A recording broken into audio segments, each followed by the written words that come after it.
And now I'd like to go through the assembly of the gun for an industrial application.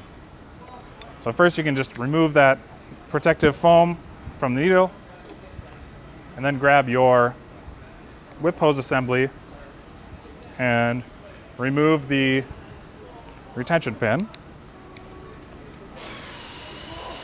You'll then slide the whip hose assembly bracket onto the air inlet of the gun and replace the retention pin.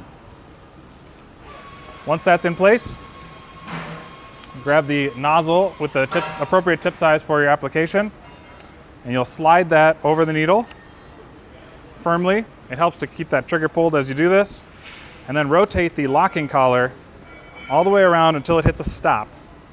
Once in place, you'll see it's an X instead of a plus sign.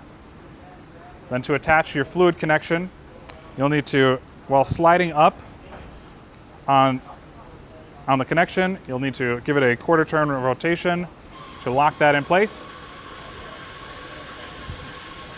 Lastly, you'll attach your air gauge.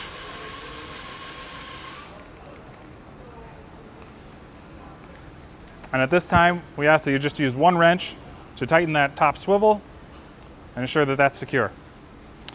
Now you'll use your, whatever bulk feed system is going to be used, you will actually attach your fluid hose to the bottom of the whip hose and attach your air line to the bottom of the air regulator gauge.